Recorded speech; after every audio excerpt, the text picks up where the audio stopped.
What is going down, Sourdough Squad? We got a late night gang edition coming to you post game after the 49ers beat the Green Bay Packers. Oh boy, we still smoking that Green Bay Packers pack. That thing stays hitting. You love to. Oh, we got the great Aponte in the chat. What's good, Aponte? We got the spicy sourdough gang in the building. We got people everywhere. But I'm very excited to talk about the 49ers, just as you guys are. We got a lot of stuff to get into. Trey, let's get right into it. I know what you guys are wanting to talk about. You guys want to talk about Trey Lance. You want to talk about the performance that Trey had. Let's talk about the environment right now inside the stadium. It is so good to just get back and be around 49er fans in Levi Stadium. Wasn't completely packed house, but it was still rocking out there. We got a lot of people to talk about. We're going to talk about Trey Lance. We're going to talk about Nate Sudfeld. We're going to talk about Brock Purdy, the three-headed monster. Watch out. Watch out for the three-headed monster. Oh, boy. Trey Lance, Nate Sudfeld, Brock Purdy balling on these suckers. You'll love to see it. We're going to talk about Danny Gray, of course, Ray McLeod, Tanner Hudson made an appearance in the red zone. But switching on over to defense, good old Sammy Womack. Oh, Sammy. I mean, could you have a better debut on the defensive side of the football than Samuel Womack? Coming out, getting 2 interceptions? What are we doing? We're getting two interceptions in our rookie debut from a 5th round draft pick out of Toledo. What are we talking about? You love to see it. Samuel Womack had a day. You had McCrary Ball having a day. You had Spencer Burford having a day. Woo! Talk about another rookie premiere. Spencer Burford having a day. Oh boy, all the boys were having a day. Obviously, a lot of guys were out. We didn't get to see Kittle. We didn't see Bosa. We didn't see Trent Williams. We didn't see Debo. We didn't see Ayuk. We didn't see Fred Warner. We didn't see Aziz. We didn't see Dre Greenlaw. Today was a beautiful showcase of depth, but it was really cool that Trey Lance was able to participate, and not only participate, but again, show you a glimpse of what we have been seeing in training camp. Now, it wasn't perfect, but we don't expect it to be perfect. But it was damn near perfect. I mean, 4 for 5, 92 yards, a touchdown. I mean, and we already know the big bomb to Danny Gray. That was a lot of fun to see. It was really, really fun to see. Someone's saying arm fatigue. I don't know. I'm not seeing any arm fatigue. That arm fitness is looking pretty good, if you ask me. I checked it out. I got real close. I got as close as I could see. The arm fitness is looking all right. You know, it really looks like he attacked the gym this offseason, really got in there. And really got working out. Looks like the arm fitness may be a thing of the past. I don't know. We'll see. We'll see about the good old arm fatigue. But no, Trey Lance looked really good today. We got to see some of his pocket awareness and the things that he's able to do when the pocket is collapsing, getting out, doing all that kind of good stuff. So it was really good to see Trey Lance come out and just have a day. And again, started behind that offensive line. We've talked quite a bit about that offensive line. We've talked about the interior offensive line. Jake Brendel got the start in between Aaron Banks and Spencer Burford. I mean, Spencer Burford is looking like an absolute gem. Are we talking about like future, like we're talking about like a baby Trent out there? I don't know, man. You know, Trent's a unicorn, so we'll be careful with that.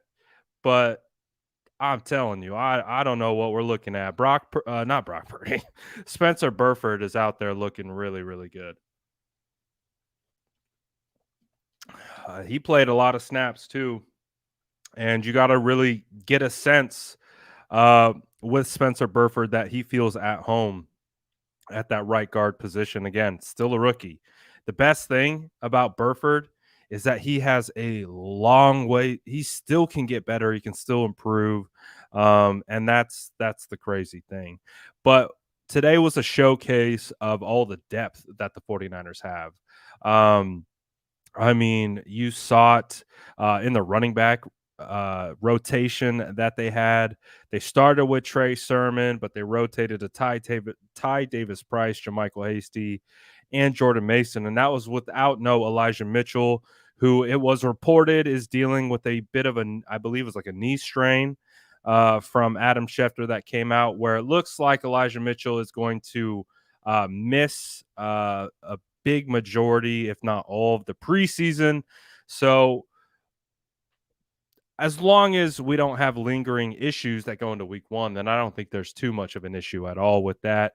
Hamstring, thank you, with Elijah Mitchell. So as long as Elijah Mitchell gets back, gets ready, I think we'll be in good shape. Obviously, the 49ers have a lot of backs in there. Someone on Instagram is saying we got a new starter at nickel. I was asked that question on Instagram earlier this week, and I felt pretty confident that it is and will be Samuel Womack. You saw flashes of Sam Womack making plays all throughout training camp, and that was coming from someone who was doing a lot of evaluation on the offense. And so when Samuel Womack just continued to just make splash plays, flash, and it was in multiple areas. It was in the run game, he would make a play. It was in the red zone period, he would make a pass deflection. Samuel Womack just finds himself around the ball. And he looks like he's going to be a great addition. Again, he was the first rookie defensive player out on the field every single day in practice. And that work is clearly showing great production as a result. I mean, two interceptions. Um, it's pretty special, man. It's pretty special. We're kind of talking about this in real time. So my first reaction to Samuel Womack is we got a guy, man. We got a guy there. And I'm really, really happy about that because when the 49ers lost K'Wan Williams, is going to be like, oh, what are they going to do there? We're going to find out. But Angel Navarro says Hufanga leveled a man out today. Hufanga murdered a guy. We saw Hufanga absolutely demolish someone today coming over the middle of the field. And I think we're going to see a lot of that. Hufanga, the Tongan missile man, he is going to come after you and he's going to lower his shoulder into you. And I think 49er fans are going to get used to that. He plays really, really well over the middle of the field. He's a lot of fun to watch. So Talanoa Hufanga is going to be a guy that gets a lot of run this year, and he's going to be someone that is heavily relied on. But how about Danny Gray? How did Danny Gray look? Danny Gray looked phenomenal, even when he didn't catch the ball. You had that one pass that kind of was a little high into the outside against the sideline, kind of carried Danny Gray out of bounds, but he still caught the ball. It was still a pretty solid catch to go and get that. So theoretically, Danny Gray had 3 catches. One just didn't count, but he had 2 receptions for 99 yards and that touchdown. It was I had such a good view of it, man. I had such a good view of it. Right down the pipe. Saw the pocket open up for Trey Lance. Trey Lance just stood back there, strong, confident, let it rip, and it just in stride. Danny's just showing off the 4.33 burners in stride, just right out, tight ropes down the sideline, makes the guy miss, and goes in for a touchdown. It was really, it was great to see. So Danny Gray again, showcasing the depth that the 49ers have uh, for a rookie, man. That's pretty awesome. That is pretty awesome. Ray McLeod showed out today. We saw Ray show out today. I've been a big fan of Ray all throughout training camp. If you ask me about Ray, I'm going to tell you I like him. Um, Everything that I've seen from Ray, from his work ethic to the way he carries himself on the field, I really appreciate his game. Now, he had the fumble. I'm going to let it slide. He got absolutely rocked in the back of the head. So I'm gonna let the fumble slide. He got he went to kind of brace for a hit and he got absolutely clobbered to the point where the guy took himself out. He hit him so hard. Um, but Ray, 4 catches, 63 yards, and a touchdown. Ray is going to be, I think, someone that the 49ers can rely on. And someone over here says Sudfeld has a good arm. I'm glad that you guys finally get to see Nate Sudfeld. I'm glad you know it's not just a meme, like, and it's not just a joke. Like, wake up, honey, Sudfeld dart. Like, Sudfeld darts are real. We've been trying to tell you for like 2 years now. No one wanted to listen to me. No one wanted to listen to Jason Aponte. No one wanted to listen to Jordan Elliott. We're trying to tell everyone Nate Sudfeld throws darts out here. Like, Sudfeld can spin it. Like, someone asked me the other day, like, how do you feel, or how would you feel if, Trey Lance went down for a short period of time? I said, I feel okay. Like, now he's not Trey Lance, but I saw Sudfeld every day at practice. Like, I would feel okay. He knows how to deliver the ball. Like, he knows how to get it from A to B. He knows how to read a defense. He can drop it in the bucket. He can straight up dart it in there. Sudfeld's a good quarterback, guys, and I'm glad some of y'all got to see it tonight. I've been trying to tell y'all for a long time. No one want to listen to me, but Sudfeld darts are a real thing.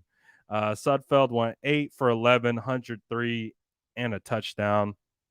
Again, that touchdown was to Ray McLeod. Nate Sudfeld's a dog, man. I like Nate Sudfeld a lot. I really do. Um, you know, Brock Purdy showed out. I think a lot of people like Brock Purdy today. I don't know. You tell me in the chat. But it does feel like a lot of people like Brock Purdy today. Um, he looked pretty good, man. He looked pretty good. Oh, my guy Alex says Taylor Hawkins with 3 solo tackles in the fourth quarter alone. I like Taylor Hawkins, man. He looks like an NFL player. Like, maybe it will take him some time to reach his full potential, but I do like Taylor Hawkins. I think he is a really good athlete. I think he belongs on a football field. Um, Again, you know, as Alex is saying here, he had 3 solo tackles in the fourth. I like Taylor Hawkins, man. I do. It might take him a year or two to crack the 53, but I really hope that he gets onto the practice squad and can be a potential guy that gets pulled up back and forth. But I like him a lot. Someone over here mentioned Oren Burks. Love. I'm glad we got to see Oren Burks today. I've been slowly hyping up Oren Burks. Again, when Dre Greenlaw kind of stepped out during training camp for a day or two, Oren Burks stepped in, and Oren Burks, like, I was like, oh yeah, this guy's the fourth. This is the fourth linebacker, and he's good. He's got good size. He moves well. And you guys definitely saw him running all over the field. 6 tackles, 2 tackles, 4 assists. Led the team in tackles. Oren Burks is going to just add to the list and making it more difficult to find spots for guys like McCrary Ball, who has been having a really good camp as an undrafted free agent. He looks pretty damn good, so I'm really looking forward to that. I don't know if he's going to make the active depends on how many linebackers they keep. If they keep 5, obviously they're going to keep Oren Burks as the 4th. We know who the other 3 are. But could it be a battle between DFF, who has been on the roster for a while? I think is trusted. He also had a good day, but I think it's got the coaching staff is going to have to make that decision. We'll find out. But overall, you had Robert Nkemdiche make a big play. You had Kamoko Ture again. He was active in training camp, so I'm not surprised that Kamoko Ture had some carryover into this particular game.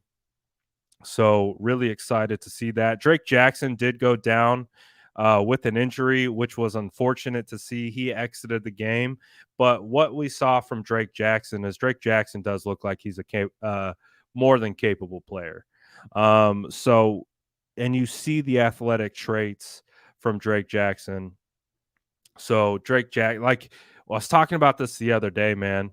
Like I was before this preseason game. I was kind of reflecting on the draft class because training camp had ended. So I watched practice for 12 days. And so I was just like taking a step back and reflecting on the rookies and going down the list. I was like, okay, what I saw from Drake Jackson is I saw a guy who's going to be a player in the NFL.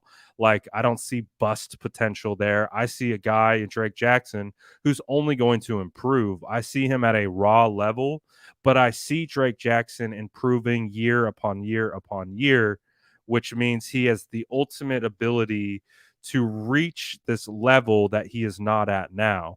And what he is at now is baseline. He is baseline capable of starting now. So that's a positive. Then we go to TDP. TDP might not have broken off any big runs, but he still was able to have 10 carries for 36 yards at 3.6 a clip. Obviously, you probably want to get that more up towards 4 a clip, but you can see in spurts like what Ty Davis Price can do. There's one particular play where I think he maybe got like 2 or 3 yards, and he was kind of pushing it towards the A gap. I think it was Zakel that he was running behind, but he pushed towards the A gap, got the defensive tackle to shift leverage and shoot towards the A gap. Right as the defensive tackle shoots the A gap, TDP puts his foot in the ground and jump cuts to the B gap, basically sets up his block, jump cuts. There's a guy there, lowers his shoulder, runs him over, and then gets gang tackled. And it was like a 2 or 3 yard game. Like it wasn't anything like, oh wow. It's like what that is and what that can translate to. The ability to, in a very short spot, set up a block, jump cut off of it, and then run a dude over. When Ty Davis Price gets maybe a little bit more run, I think Ty Davis Price could be a guy. JaMycal Hasty looked good, man. JaMycal Hasty had the highest average of ball carriers on the day at 7.2 on 5 carries for 36 yards. I think JaMycal Hasty has a role. But back to the kind of the rookie class. We looked at TDP. Then you got Danny Gray. Danny Gray comes out, and we saw what he's able to do. Danny Gray has an opportunity to really turn into a special player because he has things that you cannot teach. You cannot teach that speed. You cannot teach that aggressive mentality that he has. He is not afraid. Like you can see these guys who have great speed. Sometimes they're straight line speed. Sometimes their speed doesn't actually translate to football speed. Stuff like that. Like that's not the case for Danny Gray. Danny Gray has football speed. He can use it in the short to intermediate. He can start, stop. He can win with routes. He can stack defenders. We saw him do it, and we saw him be able to catch in stride. So again, we're through 3 rookies right now. We're through 3 rookies. And those 3 rookies all look like they're going to have a prominent role on this team in the future. Okay, well, let's go to the 4th rookie. Who's the 4th rookie drafted? Oh, it was Spencer Burford. You can make the argument, and being the offensive line guy that I am, I will do it. I will make the argument right now that Spencer Burford is the best draft pick that the 49ers made in this past class right now. I get it. Samuel Womack. We're going to get to the next guy. The next guy after Burford was Samuel Womack. Samuel Womack came out, had two interceptions, looked phenomenal, looked like the next guy at the nickel cornerback position. But I will make the argument right now that Spencer Burford is the best offensive lineman out of that class, coming out in the 4th round out of UTSA. I'm telling you, like, what he is doing already in his first preseason game. Again, we saw it at training camp, seeing it translate to preseason, him getting he got a lot of reps. He got a lot of reps today. And he did not get overwhelmed. I got to go back and watch. I was at the stadium. So I still have to go back and watch and do my film study and review and those types of things. I need to watch it again. But from what I've been able to see, Spencer Burford is a dog, guys. Like, Spencer Burford is a dog. He's like the Trent version of a guard. He's like the Trent version of a guard. It's like, but again, it's so hard to compare guys to Trent because Trent is a unicorn. So I'm very careful with comparing anyone to Trent. Very careful comparing anyone to Trent. I don't think you can compare anyone to Trent, but he moves well, way too well for how big he is. His arm size and length, like, they might have struck gold with Spencer Burford. So now we got through 4. The next guy, Samuel Womack, comes out, 2 picks tonight, has been good all training camp. And you take a step back. We were through the first 5 picks. We're through the first 5 picks right now, the first 5 rookies in this last year's class. And all of them show immense potential. And right now, the 4th round tackle guard is leading the class, in my opinion. And that's with Samuel Womack having a really good day. Shout out my guys at Warriors World. Appreciate you guys. Shout out all the SDS. So I've been checking the chat a little bit. I'm out here vibing. Straight off Levi's. We got a late night stream. It takes me a long ass time to get home, but we still got to stream. You already know the vibes. We're going to hold down the late night gang sessions for the SDS, for all you degenerate 49er fans who cannot get enough 49ers content. Come on over, sit next down to this ginger beard so we can talk more about the freaking 49ers. Shout out Jesus. Got to meet Jesus and his brother today, man. Shout out to 2 legends. Appreciate you guys coming up, saying what's up. Great. I love how Jesus got his tickets today. We had Justin give away 2 tickets on YouTube today. Gave them to an SDS OG and got to meet Jesus today, man. My guy got to see the ginger beard in real life. I appreciate you, brother. It's really good to meet you and your brother. But it was a blast, man. It was super dope. So shout out to Jesus, man. Shout out his little brother. It's great to meet you guys. Um, but so we have Tariq Castro Fields, and then we also have Nick Sakel. I think Nick Sakel has been improving throughout training camp. I think he started off a little rocky, but he was kind of finding his footing later on into camp. I felt like I saw glimpses from Sakel, and I felt like he had a better game tonight. Again, I need to go back and watch, so I don't want to give too definitive of a thought process on Zakel. But so far, I think he's improved all throughout training camp.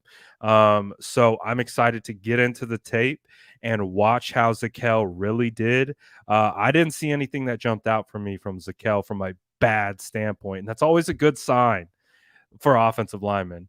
It's always a good sign. But I got to go back and see Tariq Castro Fields, 6th-round pick. I didn't see a whole lot from Tariq Castro Fields. But Brock Purdy, Mr. Irrelevant. Do you guys like him? Do you guys like Brock Purdy? You okay with Brock? I think I kind of got the sense today that 49er fans are pretty happy with the quarterback room right now. Like, we got my guy over here on YouTube saying great quarterback room. Kelt saying Purdy looking like Doug Flutie. I'm telling you, man. I know you guys seen the highlight from one of the last days of camp. Shout out my guy Greg. He does really seem like a good kid. He seems like a future, like, I don't want to say governor, because he's too good of a kid to go into politics, but he just seems like a great guy. But you go back to the last highlight that the 49ers put out. Brock Purdy dropped a dime to Brandon Ayuk for a touchdown on a slot fade. And it was funny because shout out my guy Jordan Elliott from Niners Nation. He was sitting right behind me. He ID'd it like instantly. It was the third team. Brock Purdy's out here running with the threes, and he's like, "Oh, look, there's Brandon Ayuk in the slot. Brandon Ayuk is one-on-one." And you already know, you get one-on-one in the NFL, you better go after it. You better attack it. And sure enough, Brock Purdy gets Brandon Ayuk in the slot. You get the slot fade down the left sideline. Brock Purdy hits his back foot and just drops his beauty right in there. And you're like, oh, I'm telling you, man, this quarterback room, low-key legendary right now. I love the vibes that everyone has around the quarterback room. I'm glad you guys are starting to see what we got to see in training camp. But again, Sudfeld darts are real. Now we got Purdy darts. So I think it was the Daddy Kittle account calls him Dirty Purdy. I like that. I might have to hop on that bandwagon. Might have to start calling Brock Purdy Dirty Purdy, because he had that great, I think it was like a rollout, right? He had a rollout to the right in the red zone. He fit it in there hey, shout out my guy. Appreciate you, man. He fit it in there to Tanner Hudson right there at the pylon. And that was a nice pass. Then he comes right back. They're like, okay, we're going for two. You see George Kittle out there, they're throwing up the deuces. They're like, all right, we're going for two. Brock Purdy comes back out, and he throws a corner fade to Keyshawn Johnson in the left corner of the end zone. That play, let me tell you, is not a high percentage play. It's really not. Like the corner fade in the end zone it's just not a high percentage play. It doesn't reap the rewards of great success all the time. He literally hit his back foot, threw it up. Shout out Keyshawn Johnson for going and getting it, but Brock Purdy put it in the perfect spot um, for him to do so. So, man, I'm pretty happy, man. I'm pretty happy about it. I felt again, this team has great depth. It's something that I've talked about all the training camp. It's something that we keep coming back to. They have great depth. They have great depth at every level. This is one of the deepest teams that we have seen in over a decade. This team is so deep, and it is a lot of fun to watch, man. It really is. Someone asked my thoughts on Burford. I went crazy on Burford already, but a kind of quick summary is he is him. Let me say that again. Burford, he is him. Like I don't want to get too hyped. Like I don't want to get too crazy with the Burford hype, but pretty happy about it. I think the 49ers is found. I mean, he feels like the whole package. Like we look at the physical intangibles, right? He has the mental intangibles. He has the internals, the psychological. Like he has that side of it. Not everyone has that. Not everyone is built like him, has long arms, massive, quick feet, strong, leverage in the run game, quick feet. Not everyone is built physically like him. But not only is he built physically, but he has the mental. He has the mental emotional. Uh, he clearly grasps the game, student of the game, but he has the emotional intelligence to understand and identify what he needs to do, what's happening around him. He has an awareness, and that that is the essence in which these general managers, these scouts, these coaches, they are trying to identify in these prospects coming up. They're trying to figure out, okay, do you look the part? Can you play the part? But can you grow as a human because you're made of the right stuff? And everything that I've seen from Burford, again, I'm not trying to get too crazy on the Burford hype, but Burford stonks through the roof right now. Who else do you guys want to talk about from today? Um, could could you see Womack higher on the depth chart than Ambry? I think Womack has had a better camp than Ambry. Uh, Ambry is like he had that play where he made a nice PBU, but ultimately it was a penalty. But Samuel Womack has had a better camp. And, Ambry Thomas, like it felt like we were back at last year's camp. He didn't have a good camp last year, and he didn't have an overly good camp this year. Good camp this year, so we'll see how it progresses. Shout out my guy 49ers for sale. Great to meet you, man. My guy was living life on the sidelines. Shout out to my guy 49ers for sale, man. Uh, good to see you, bro. Appreciate you saying what's up. But yeah, right now Womack looks good, man. Can he go any higher? I think he could be. Like I think I think Womack has an opportunity to be able to play multiple roles. Um I think he has an opportunity to play multiple. Oh, what's good? We got Travi in the. Oh, we got all the heavy hitters in the building. Let's go! Shout out Travis, my guy. But I do really like Samuel Womack right now. I feel like he's been playing at a higher level than Ambry Thomas. I feel like Ambry's still struggling with consistency. He is a good athlete.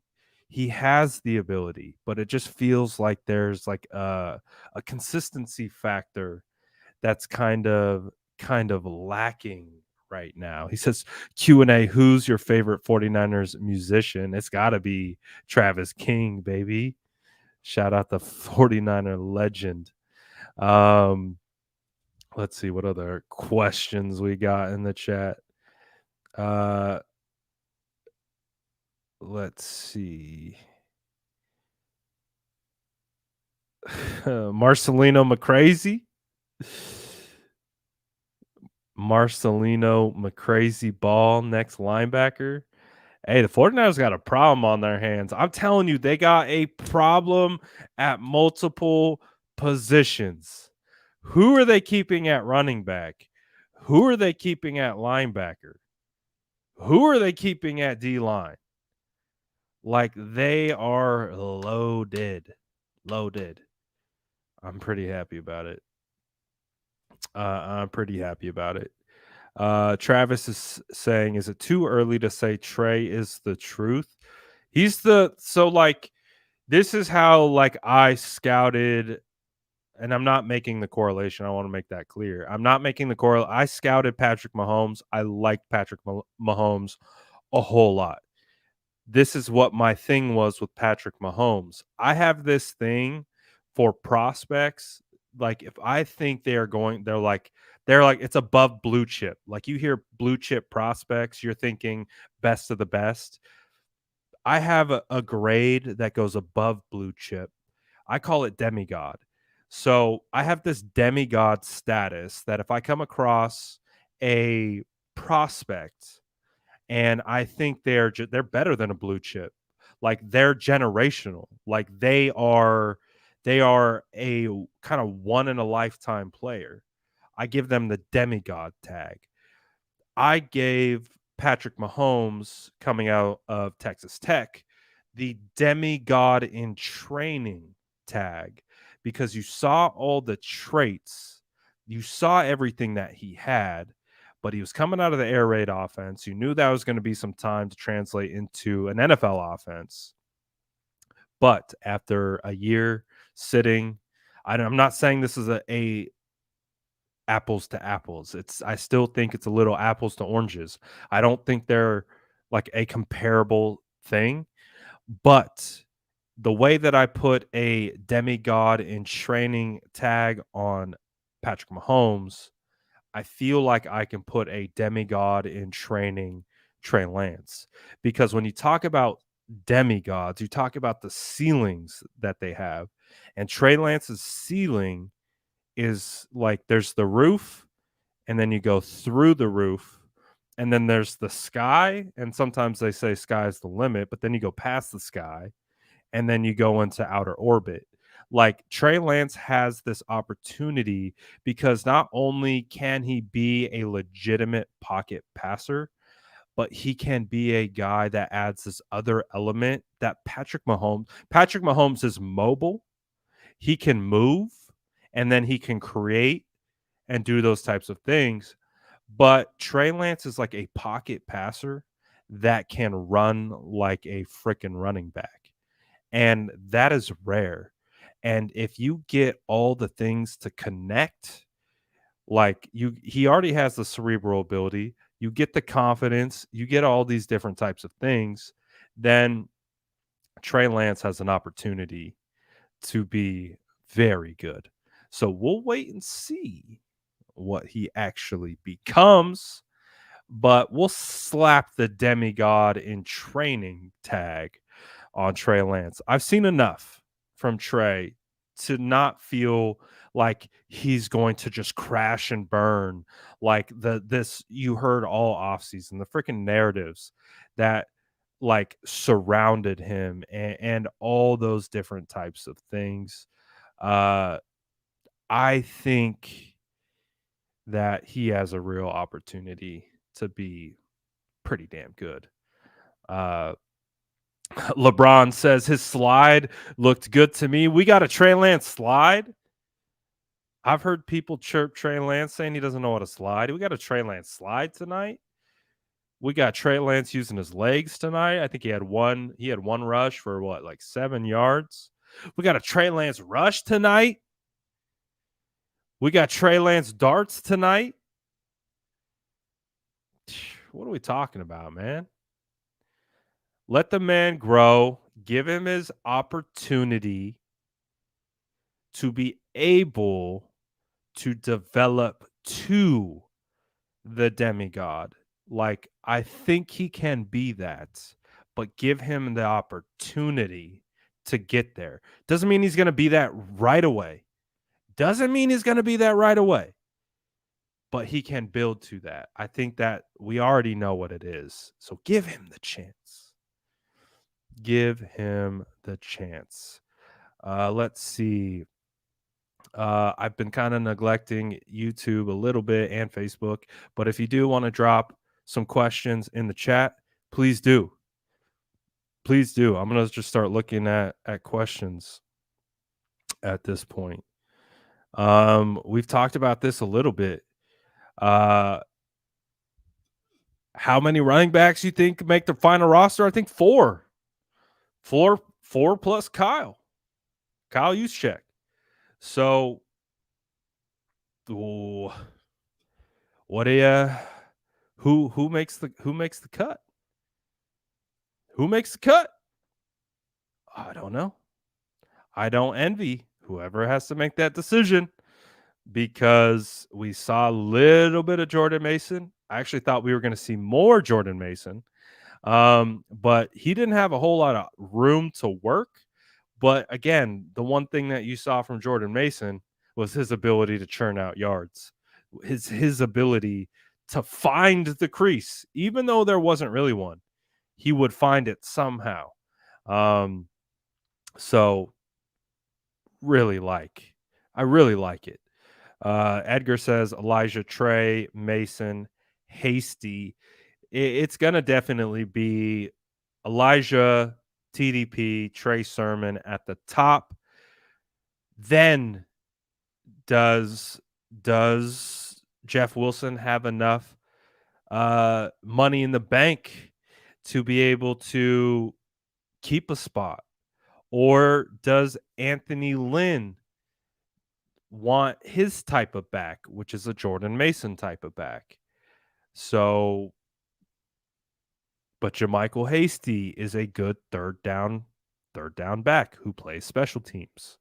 JaMychal Hasty plays special teams. He can make plays out of the backfield. So it's gonna be a tough decision, man. It's gonna be a really tough decision. This is a good question. This is a good question from LeBron. I'll ask everyone this question too. I think this is a question to kind of think about now that we're going to start getting closer to roster cut down day, and we're going to start to see the roster kind of thin out a little bit. Do all the quarterbacks make the roster? This is a great question, because up until now, I only had 2. I only had Trey Lance and Nate Sudfeld making the roster. I thought they were only going to keep 2.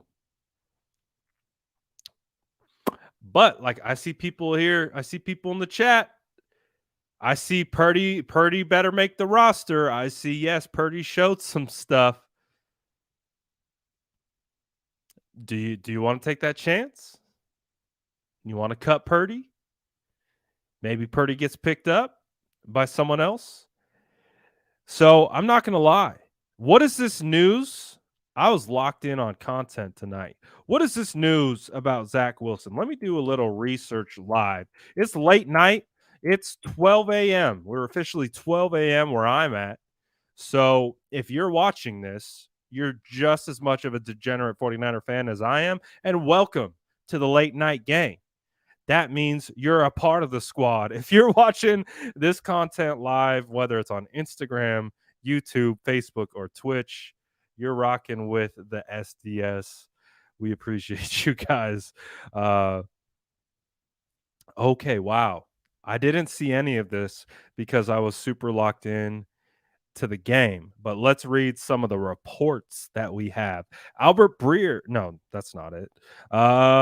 Connor Hughes, who covers the Jets, okay.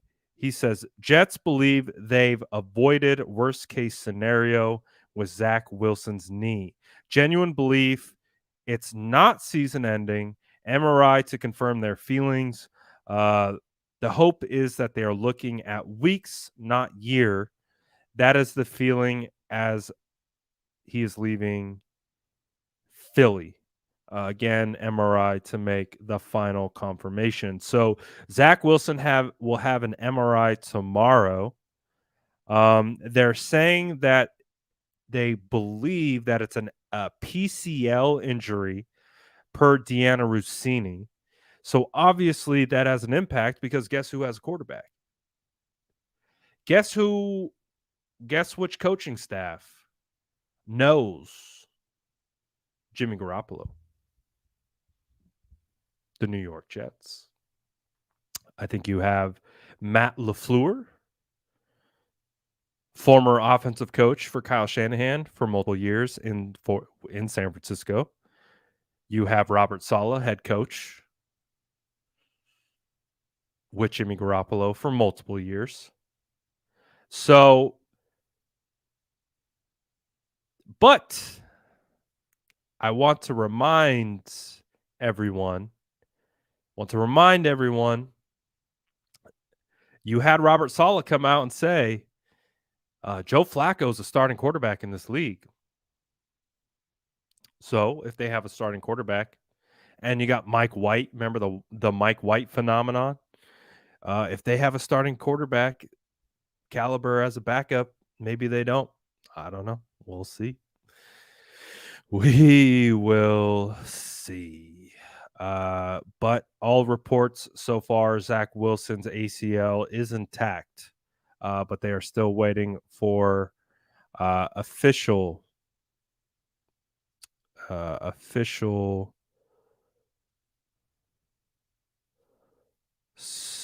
I'm trying to see if I could see the play where it happened. Oh, it was a non-contact. Was it? Yeah, it was non-contact. Oof. Yeah, so he had a non-contact injury. He went to cut. Not a good situation for him.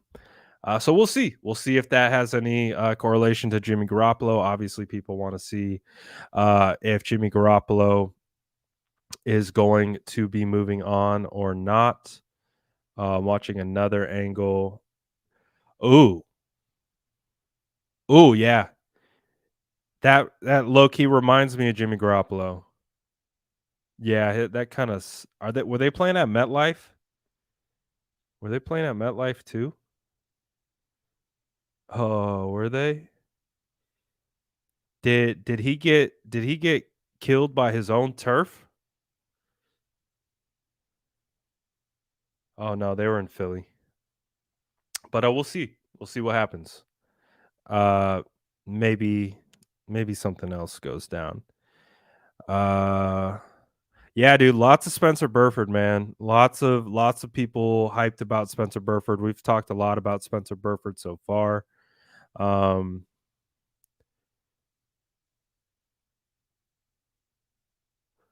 I'm trying to go through some of these comments that we have. Let's see. I think this is the biggest thing that Trey's working through. I think this is the biggest thing that Trey's working through. I think he just needs to I think there were a couple throws that he would kind of go back and forth on. Kind of like those outside the number throws that he had to Danny Gray. Those particular throws were throws that he's been working through. He has been working through those. The throws outside the numbers to the sideline, they kind of can lead a little bit too far ahead. typically. So that is one of the throws that he has been working on in training camp. So that's going to be one of the things that he's going to continue to work on, is kind of that out and away accuracy. But again, they've been targeting that throw to Danny Gray was very similar to an early period that they had in training camp where he threw 4 throws to the same exact spot outside the numbers, about 45 yards downfield. Um, and they were working that. That's pretty much the same throw that they hit with Danny Gray. So that feels like a pretty consistent thing that they're going to try to do. Um, so I'm looking forward to seeing that out of Trey. I think Trey will be able to get it done quite a bit. Someone said a lot of people not talking about Burks. I've been one of the guys that has been talking about Burks. Burks stood out to me at training camp. Burks was a signing that I really liked, um, and I'm pretty excited about Burks. I think he's a great fit for the Niners. I think he's going to do a lot of work. And again, if someone goes down in that linebacking core, I think Burks is going to show that he's going to be able to step in, and they're not going to lose a whole lot from that position. So far, pretty excited about that. Romeo Dobbs got manhandled by Womack. That pick that he had was so sick. It was so sick. Like the fact that he stripped that ball away, and when they slowed it down in slow mo, you can see how he was working. The Romeo Dobbs trapped the ball against his arm. Womack felt the ball trapped against his arm, and then he like went out like this to get it jarred loose. He jarred it loose and then scooped it in about like zero point 0.3 seconds. And seeing it in slow mo, um, that is the definition of awareness.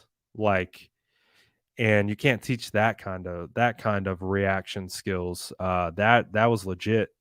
The fact that he was able to feel the ball trapped against his arm, rip his arm out, which caused the ball to jar loose, then recognizing it's loose and scooping it. Uh,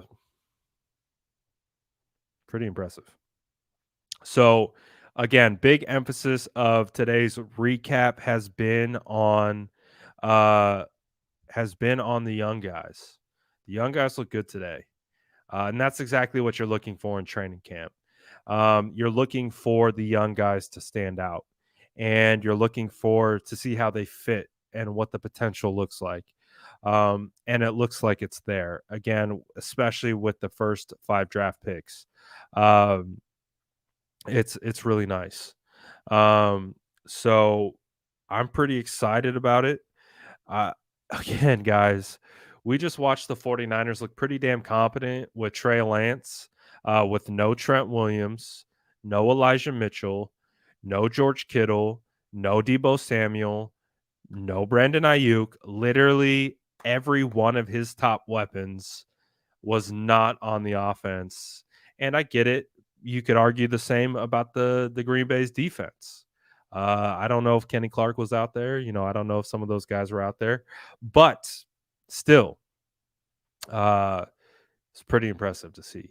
So I liked what I saw from everyone today for the most part. Not everyone was perfect. Not everyone had a phenomenal day. But a lot more good came away out of this particular preseason than bad. One of the things that sucked, we're going to figure out what's going on with Drake Jackson. Um, had to get taken out. I think Dante Johnson was getting evaluated for concussion. Um, Mayoko's reporting that Kyle Shanahan said that Drake Jackson sustained a shoulder stinger. So doesn't sound terribly serious. But again, we saw a lot of glimpses of what Drake Jackson could be. He's just another guy to add to the list of extremely high potential young players for the 49ers, and that's exactly what you're looking for. Um, so for the most part, today was highlighted by the young guys, um,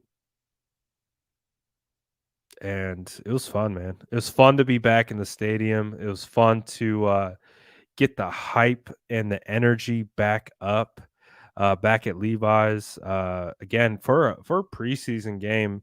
Man, Levi's was feeling themselves. Um, so it was a good time. It really was. Um, was a blast, to be honest. Let's see what other things stood out that maybe I haven't talked about. Kamoko Toure looked good in a couple plays. We talked about Robert Kimdichie a little bit. Tarvarius Moore had a rough go. Tarvarius Moore gave up that slot fade to the end zone. Definitely, now granted, he's not a cornerback, he's a safety. But Tarvarius Moore got pretty good on that slot fade. Kind of was at a disadvantage almost right off the snap. Uh, Wide receiver was able to get around him. Slot fade, no help over the top, and they just dropped it in on him. So that, but again, I don't know if we want to put Tarvarius Moore in man coverage on slot wide receivers. I don't know if that's exactly what we want to do. But hey, someone said talk about Javon Kinlaw. I'm gonna be honest. I didn't get a great. I didn't see him. I don't know if he had a tackle or not. I don't think he did. It doesn't look like he recorded any stats. Um, I I have to go back and watch to really give you a honest assessment on Javon Kinlaw. Again, nothing jumped out from Javon Kinlaw that was I was able to say, "Oh, Javon Kinlaw made a great play." But again, got to go back, watch the tape. I've talked about it before. I don't expect Javon to be a big stat guy. I expect Javon to be an occupy two guy. I expect him to be a guy that requires two guys to block him at all times, which is going to open up things for the guys behind him. So don't necessarily think that Javon Kinlaw has to have gaudy stats to be able to be effective. I saw one play where he ate up two blocks and the linebacker was able to shoot right off his ass and make a nice play. So some people don't see that as a play or see that as a net positive. But if again the offense that you're playing against is predicated on getting offensive linemen to second level, and they can't get off or get to second level because they're stuck on Javon Kinlaw, and then the linebacker comes and shoots the gap and makes a play, then that's a win for Javon Kinlaw. Doesn't show up on the stat sheet, but that's a win. A lot of people talking about school.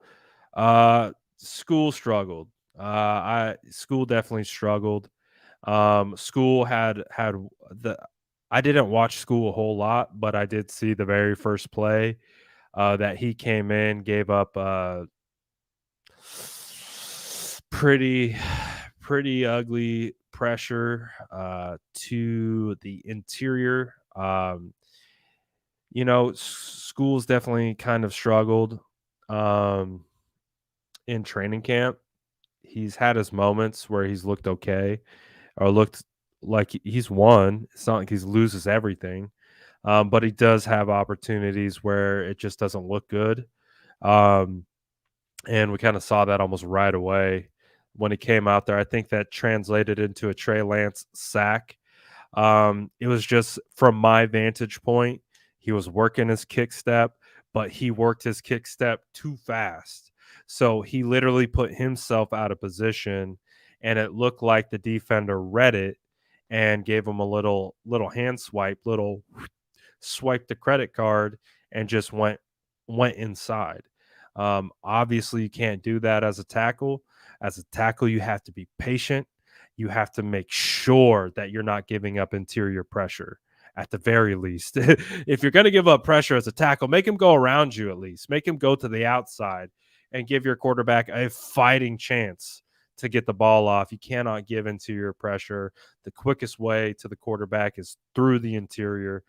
So it was just, yeah, it wasn't the best. I didn't see anything from Jake Brendel to like, again, got to go watch the tape to really understand what the offensive line was doing. Um, but I didn't see anything bad happen. So that's a great start. It's a great start. Let's see here. Uh, let's see. I'm a Chiefs fan, so probably not so welcome here, but want to send some love. Well, shout out Holly. Holly, you can come around anytime you want. Uh, one of our favorite people on YouTube. Is he in here? No, he's not in here. One of our favorite people on YouTube is Don Burr.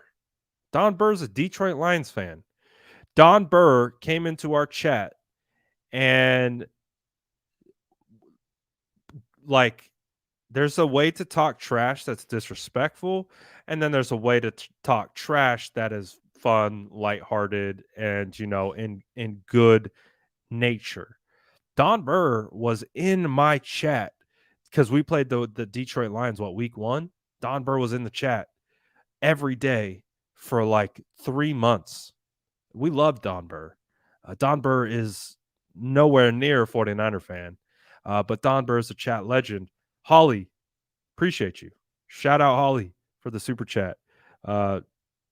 Pretty cool for a Chiefs fan to pop into a 49er stream and send a super chat. So appreciate you for that.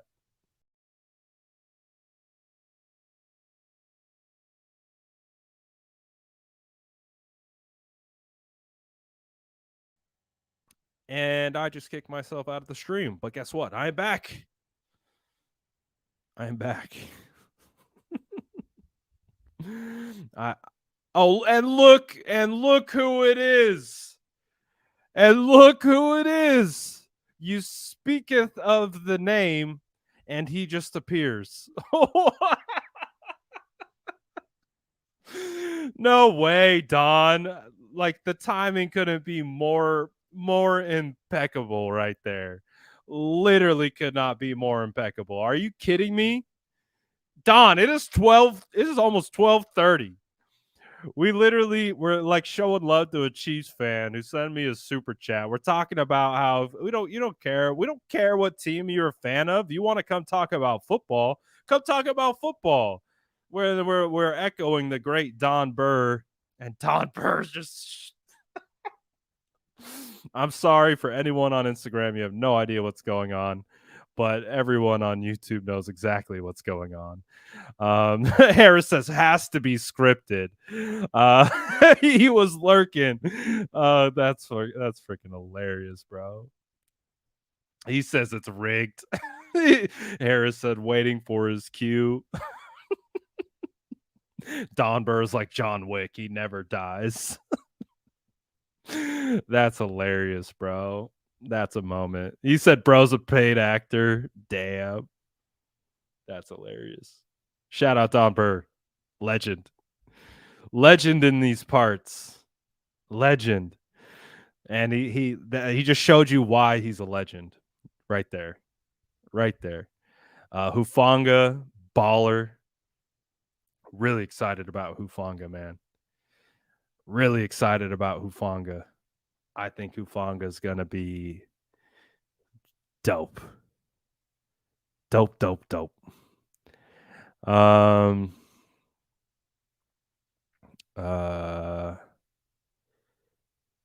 Yeah, dude. It feels like let's talk about this. We've talked a lot about Spencer Burford. A lot of people want to talk about Spencer Burford, and shout out on the late night gang. Shout out on my late night gang. Drop an LNG. Why not? Drop an LNG in the chat. You're rocking with the late night gang. Appreciate you guys. But my guy over here, Money Walt, says, I feel like Aaron Banks was solid. What do I think? I think he was solid too.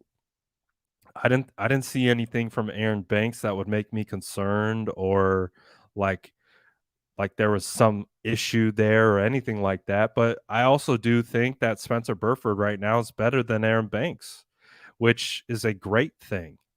It's not an indictment on Aaron Banks, but I think, you get in a lot of hype. Shout out all the late night gang out here on YouTube. Oh, yeah, I'm tired. It's 12:30. It's 12:30. We're still working. But shout out all the late night gang. We see the squad. Brad gang in the building. SDS for life. Hey, we're a vibe. It doesn't matter what time it is. Doesn't matter what time it is. We're still working. We're still putting out content. It doesn't matter. Have they figured out yet that we're not going anywhere? Have they figured that out yet? I don't know. Maybe one day they will. But until then, we grind. LNGSDS. You love it. Jason says, Jesus or Jesus for real. I got one eye open. Yeah, 100%. It is. But I like Aaron Banks. I think the 49ers, hey, now I would have liked to see Kenny Clark out there to have like a real litmus test. Would definitely love to see Kenny Clark out there. But so far, so good. So far, so good. Pleasantly surprised by the interior offensive line. And Trey Lance, he had a good pocket. He had good enough pockets to stand in there and throw. And that's exactly what you're looking for. And once they get more into the season and they're able to work their offense and you guys start to see more zone read, like again, you kind of saw like a glimpse of the offense. You saw a glimpse of the offense with no zone read. Now add the zone read to it with quarterback keepers on that where Trey is pulling the ball and running. They showed in training camp, they showed the outside zone keepers. They showed like these counter zone keepers where they have offensive line pulling to kind of accommodate for Trey Lance keeping it. When Kyle is able to dial up okay, they're having a hard time stopping Elijah Mitchell, TDP, Trey Sermon, whoever the running back is. They get them like, okay, we're having a hard time stop this guy. And then you start getting the zone read at the mesh point. You get Trey Lance tucking and running and forcing the defensive ends to stop and read Trey Lance. Then you work play action boot or you do zone read RPO. So where it could be either a run to the running back, a run to Trey Lance, or a throw. Kyle is going to cook. If Trey Lance continues to improve like the way he is improving, Kyle's a freaking mad scientist, man. All he wants to do is manipulate linebackers and safeties. Like he just wants to move these guys to where he wants them pre-snap and then run everything off them. So if you can get the threat of what Trey Lance is with his legs and then the zone read action, design quarterback powers even, and then you get the play action boots, the naked boots, you get the screen game involved. Like it could be a great year to be a 49er fan. It could be a great year. So we'll see. We'll see how it goes. A lot of people don't think that the 49ers are going to be that good. A lot of people don't. A lot of people don't. Do you guys? Do you guys think the 49ers are going to be good this year? We saw one. I mean, this is a lot of your guys' first time seeing it, but what do you think? Do you think the 49ers are going to be good? I think they're going to be good. I think this defense is going to allow Trey Lance to grow at his own pace. And the defense, if the defense can just do what they do and allow Trey and the offense to grow at their own level, the at the timing in which they intersect of playing their best ball could be mid-year. Could be week 8, week 9, week 10, all of a sudden just really playing at a different level, a different speed, just everything. And then all of a sudden people are going to be like, "Oh, the 49ers offense, who would have saw this coming?" They're going to be like, "We all thought Trey Lance had arm fatigue issues. Who would have saw this coming?" And not us, I guess.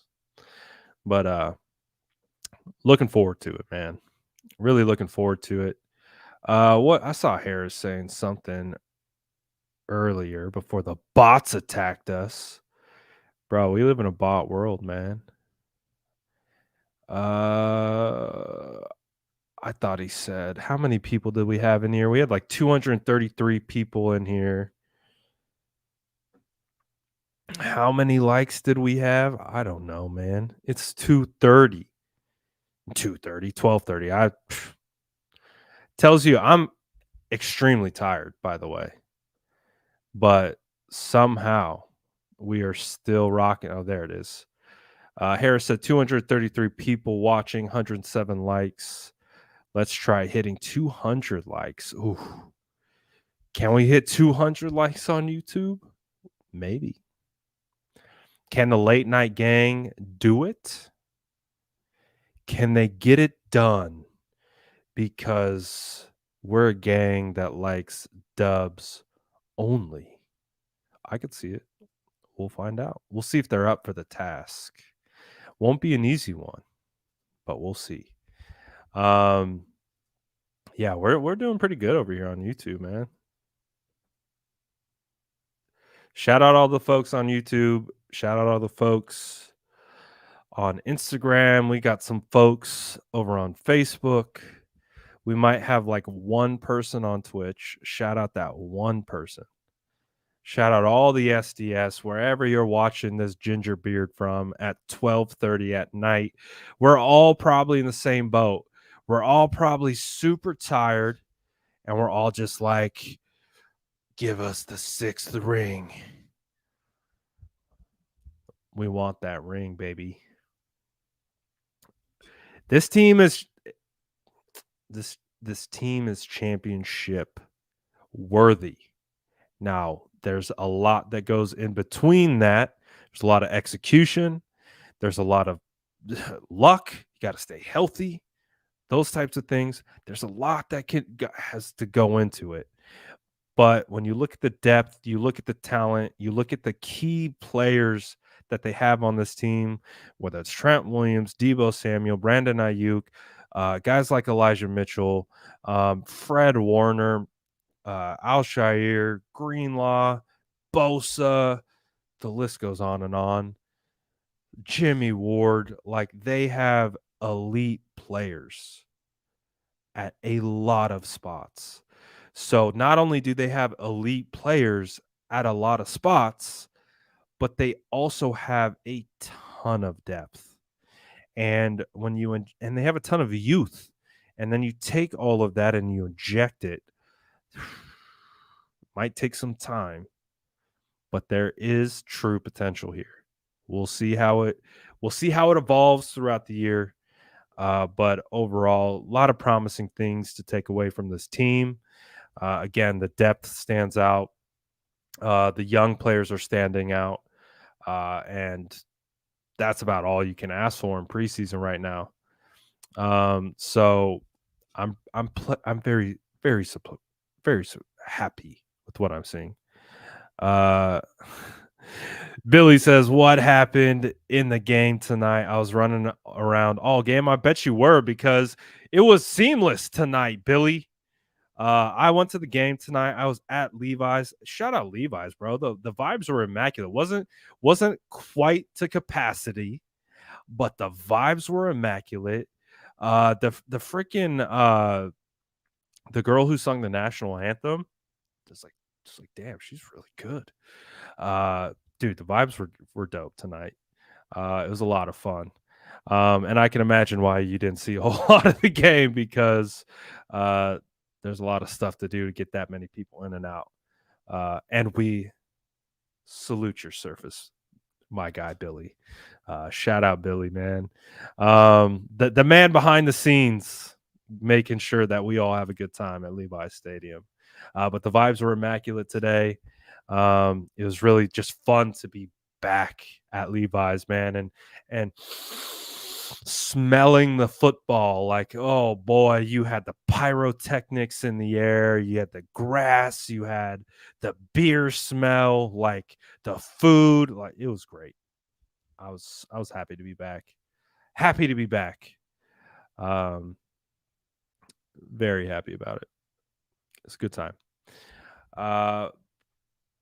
Let's see. Anything we haven't talked about? I think we've talked about it all for the most part.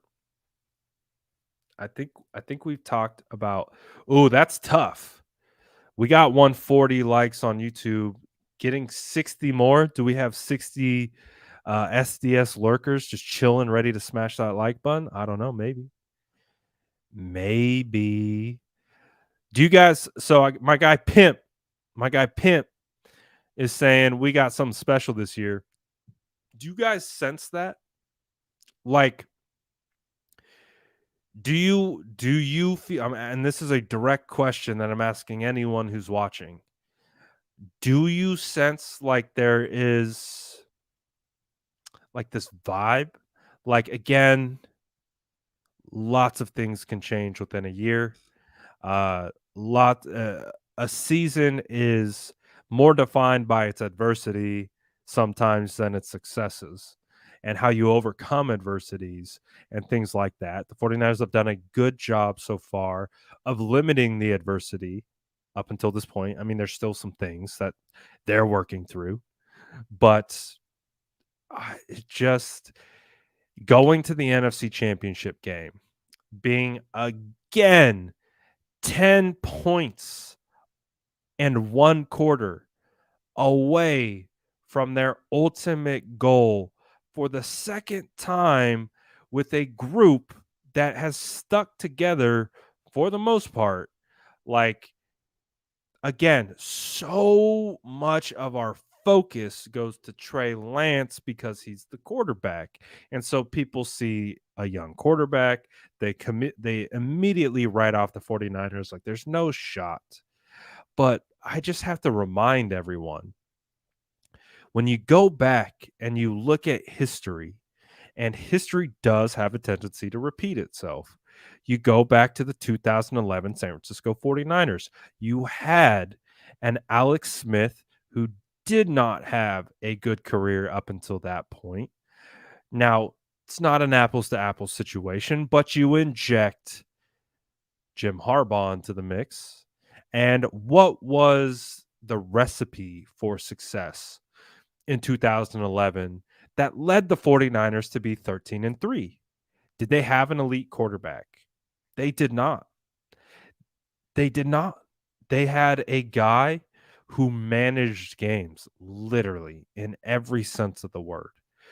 That offense was predicated by running the football between the tackles, smash mouth with the fullback, 2 to 3 tight ends, and just run it down your throat. And they had an elite defense and elite special teams. And the recipe was don't turn the ball over. The defense is going to allow you to stay in games and win games because, one, the defense will score points, and or the defense will play the field position game, and then they just kicked field goals. And the 49ers went 13-3. 13-3 with that recipe. Right now, you compare that to what the 49ers have. They have an elite defense. Their defense is stacked. They have depth on the defensive side. They have an opportunity to be the best defense in the league. They have an opportunity to have one of the better special teams units in the league. New special teams coach, everything to come out of training camp. Shout out Rohan. Was good, my guy. Good seeing you tonight, Rohan. Rohan on that grind, baby. Uh shout out my fellow content creator. Um but you draw the comparisons and the parallels. Like the 49ers don't have to like treat Trey like he's Patrick Mahomes and put everything on his shoulders and say, go win us the game. The 49ers have an opportunity to win with defense, to win with special teams, to win with running the football. But the ace in the bag is Trey Lance. And if Trey Lance can do the things like we saw tonight, then the 49ers are going to be a very hard team to beat. So I wouldn't count against the 49ers at this point. I just wouldn't. And again, it's preseason, but I'm also judging this on the fact that I was at training camp for 12 days and I got to watch that defense, the first string defense, go up against the first string offense. And we watched that dynamic and that back and forth. And seeing them be able to go against someone else, again, that offense had no Kittle. Did Kyle play? Did Kyle Juszczyk play? I don't know if Kyle Juszczyk played. I can't remember. I don't know if Kyle Juszczyk played, but I think it was no Kittle, no Juice, no Trent, no Elijah, no Debo, no Ayuk. Literally all of your top weapons on the offense did not play. The literal focal point of your run game, Kittle and Juice, did not play. So again, you could argue, okay, they're probably going up against Green Bay's backups, but Trey Lance still made it work. And so that is really positive because, okay, now let's inject all those starters back in. Whoosh. Now you got all these guys. And you got all these guys. Half of them are yak guys. You just got to get them the ball. You just got to get them the ball, and then they're gonna go do the work. So I'm pretty excited about the team. Pretty excited about the outcome. Pretty excited about where they can go. And there's still going to be a period where they're going to need to come together and they're going to need to gel. They're going to need to build some momentum as a team and a unit. Again, I'm a big cohesion guy, especially with offenses. Offenses work best when everyone knows how to work together. And when everyone knows how to work together, you can elevate further than even what you would imagine individually, if that makes sense. You know what I mean? LA Faithful says Womack the Mac attack with 2 picks. Womack went crazy today. Womack went berserk. And it was really good to see. So very excited about that. Emiliano says opinions on Austin Mack's performance. So I've said this multiple times about Austin Mack throughout training camp. If Austin Mack caught the ball, I think he would be the 6th wide receiver on this team. Austin Mack shows an ability to either get open or put himself in position to make plays. The problem with Austin Mack is that it's literally 50% of the time he's going to drop the ball. I made this identification early in training camp. I like Austin Mack. Like, I think as a profile, like, he looks like he could be a competent NFL wide receiver. He just doesn't hold on to the football. And what you saw today was exactly what we saw with Mac all of training camp. He did the same things. He would put himself in a position to make a play and just couldn't bring it in. Whether it was on him, whether it was on someone else, just couldn't do it. If he can, if he can correct that, like if he can correct, I don't know if it's concentration, I don't know if it's confidence. It could be those types of things. It doesn't mean he necessarily has bad hands. Some guys just go through a confidence thing. If he can figure it out and he could hold on to the football, I think Austin Mack could be an NFL wide receiver, but he's got to catch the football. And it's not a one-time thing. I'm pretty lenient on like guys that are, one drop here or there. It's consistent with Austin Mack. So again, what I saw from Austin Mack today literally was no surprise. Yeah, I can give you a shout out. Shout out everybody on YouTube, courtesy of Jermaine. Shout out everyone. Shout out the whole SDS. But what time is it, man? It's 12:45. It's almost 1:00, man. It's almost 1:00 where I'm at. I don't know what time it is for you guys. But it is definitely almost 1:00 for me. I think it's time that we turn down for the night, and we'll have a lot more content tomorrow. We got a lot of stuff going for tomorrow. So looking forward to it. Appreciate all the late night gang dropping in, all my LNG boys and girls kicking it with me. Again, I see Jason saying it's 3 a.m. where I'm at. It's about to be 3. It's about to be 2:40. It's 2:45 here, 2 a.m.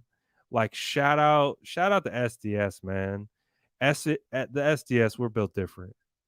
We're built different. We're absolutely built different. Oh, look at this guy showing off. Look at this guy showing off. Ben's like, oh, it's 9:45 here in Hawaii.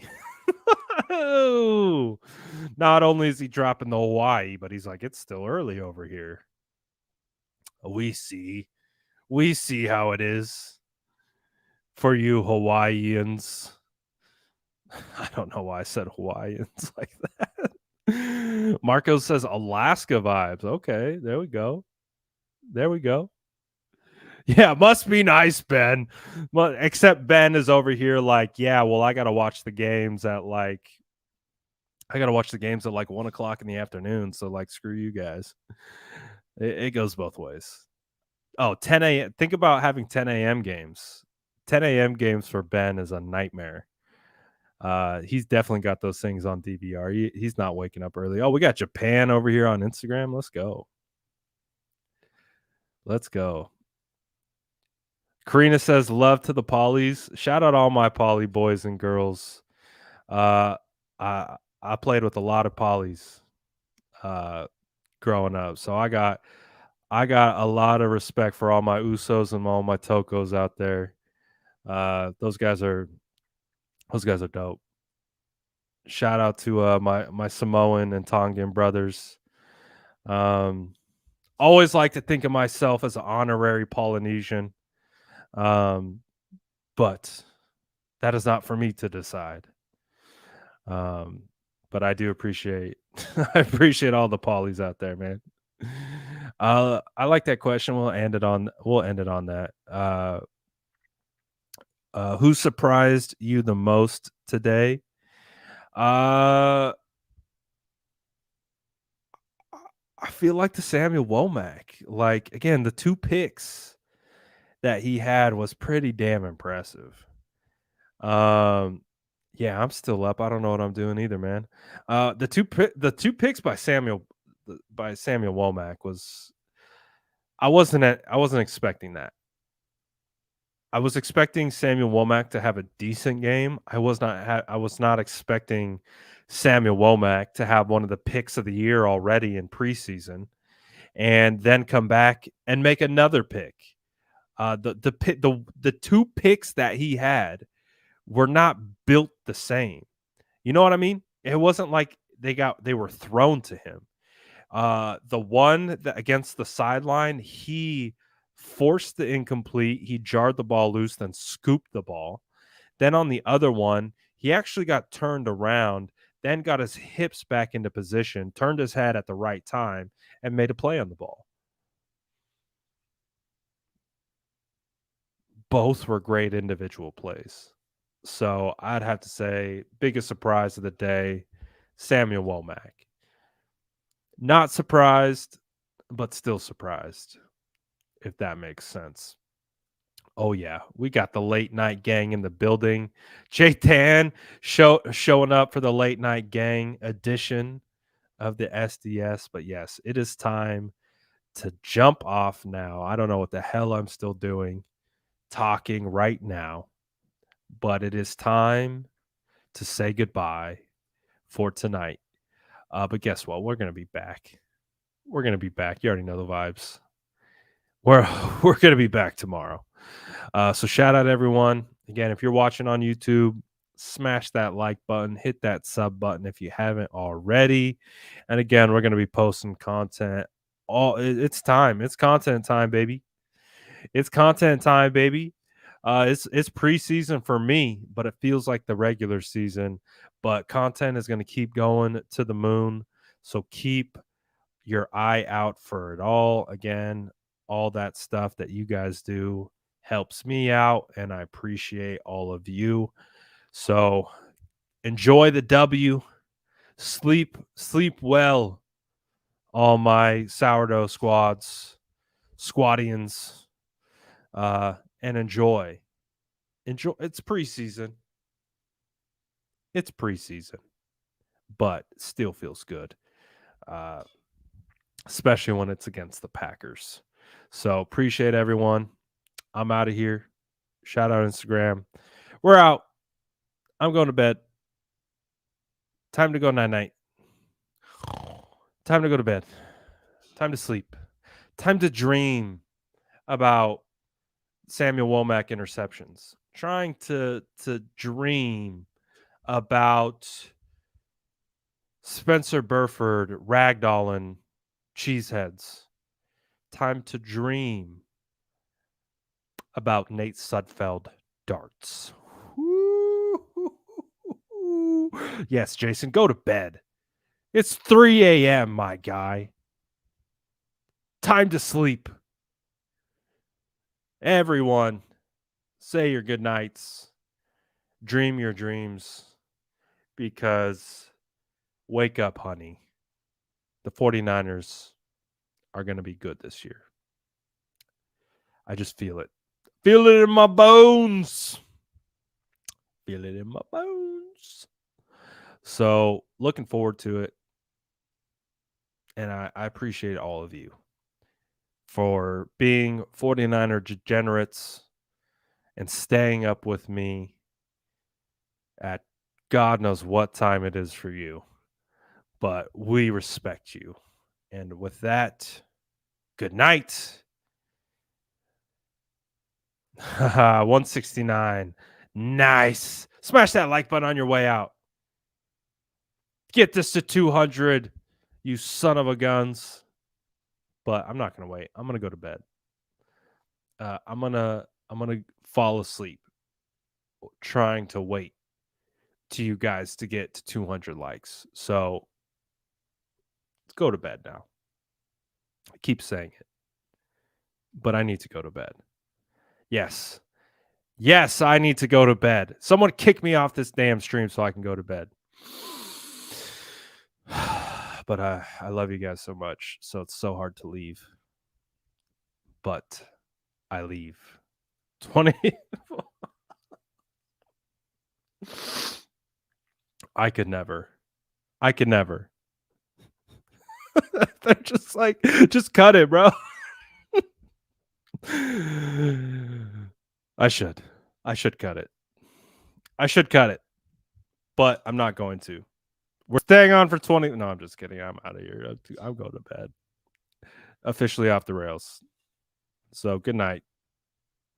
Good night, you people. I'm going to bed. Sleep tight. Don't let the bed bugs bite. More lives tomorrow. Stay tuned. Wake up, honey. Sutfeld darts in the morning. I need to end the stream. Ending the stream.